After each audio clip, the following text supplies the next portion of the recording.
NPA non performing asset എന്ന് പറഞ്ഞു കഴിഞ്ഞാൽ ബാങ്ക് ഒരു വ്യക്തിക്ക് ലോൺ നൽകുകയും എന്നാൽ അതിൻ്റെ ഇൻട്രസ്റ്റോ അല്ലെങ്കിൽ പ്രിൻസിപ്പൽ എമൗണ്ടോ 90 ദിവസത്തിൽ കൂടുതലായിട്ട് തിരിച്ചടക്കാതെ വരികയാണെന്നുണ്ടെങ്കിൽ അതിനെ നോൺ പെർഫോമിംഗ് അസറ്റ്സ് ആയിട്ടാണ് കണക്കാക്കപ്പെടുന്നത്. ഫോർ എക്സാമ്പിൾ, ഒരു വ്യക്തി 2 ലക്ഷത്തോളം രൂപ അയാൾ ലോൺ എടുക്കുകയും എന്നാൽ അയാൾ അതിൻ്റെ ഇൻട്രസ്റ്റ് 90 ദിവസത്തിൽ കൂടുതലായിട്ട് തിരിച്ചു നൽകിയിട്ടില്ല. അത്തരത്തിലുള്ളതിന് എന്ത് പറയും? നോൺ പെർഫോമിംഗ് അസറ്റ്സ് ആയിട്ട് കണക്കാക്കപ്പെടും.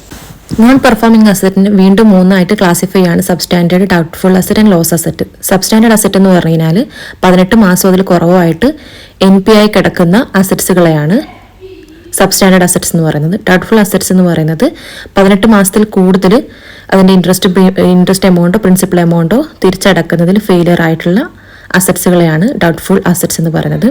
ലോസ് ഓഫ് അസറ്റ് എന്ന് പറഞ്ഞു കഴിഞ്ഞാൽ അത് RBIയോ അല്ലെങ്കിൽ ഓഡിറ്ററോ അതിനെ ലോസ് ആയിട്ട് ഐഡൻറ്റിഫൈ ചെയ്യുകയും എന്നാൽ റിട്ടേൺ ഓഫ് ചെയ്യാത്തതാണ് ലോസ് അസറ്റ്സ് എന്ന് പറയുന്നത്. NPA ഉണ്ടാകുന്നതിനുള്ള കാരണങ്ങൾ എന്തൊക്കെയാണ്? 2 തരംതിരിച്ചിട്ടുണ്ട്: external factors and internal factors. External ഫാക്ടേഴ്സിൽ വരുന്നത് ഫെയിലിയർ ഓഫ് ആക്ടിവിറ്റി ആയിരിക്കാം, വിൽഫുൾ ഡിഫോൾട്ട്സ് അഥവാ അറിഞ്ഞുകൊണ്ട് അയാൾ തിരിച്ച് പേയ്മെൻറ്റ് ചെയ്യാതിരിക്കുന്നതായിരിക്കാം, നാച്ചുറൽ ഡിസാസ്റ്റർ ആവാം, unhealthy competition, industrial sickness, lack of demand, ഇതൊക്കെ ആയിരിക്കും.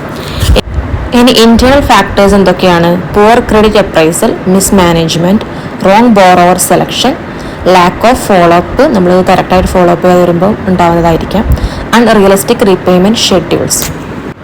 Provision for non performing assets അഥവാ ബാങ്കുകൾ കൊടുത്തിരിക്കുന്ന ലോണിൻ്റെ മുകളിൽ ലോസ് പ്രതീക്ഷിച്ചുകൊണ്ട് നേരത്തെ തന്നെ പ്രോഫിറ്റിൽ നിന്നൊരു ഭാഗം മാറ്റിവെക്കുന്നതിനെയാണ് provision for non performing assets എന്ന് പറയുന്നത്. അതിൽ ലോസ് അസറ്റ്സ് അഥവാ അതിൻ്റെ 100% എന്താണ്? കൺഫേം ആണ്. എന്താണത്? ഔട്ട്സ്റ്റാൻഡിങ് ലോണാണ്, അത് തിരിച്ചു കിട്ടില്ല എന്ന് ഉറപ്പുള്ള തരത്തിലുള്ള ലോണാണ്. അതുകൊണ്ട് തന്നെ അതിന് 100% പ്രൊവിഷൻ കാണേണ്ടതായിട്ടുണ്ട്. അടുത്തത് ഡൗട്ട്ഫുൾ അസറ്റ്. ഡൗട്ട്ഫുൾ അസറ്റ് എന്ന് പറഞ്ഞു കഴിഞ്ഞാൽ റിമെയിൻ ഒരു 18 മാസത്തിൽ കൂടുതലായിട്ട് എന്താണ് തിരിച്ചടക്കാത്ത ലോണാണ്.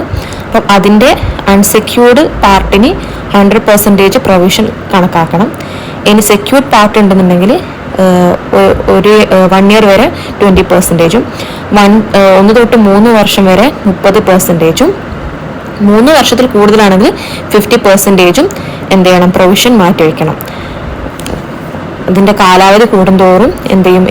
ഏജ് കൂടുന്നതോറും അതിൻ്റെ തിരിച്ച് പണം കിട്ടാനുള്ള റിസ്ക് കൂടുതലായിരിക്കും.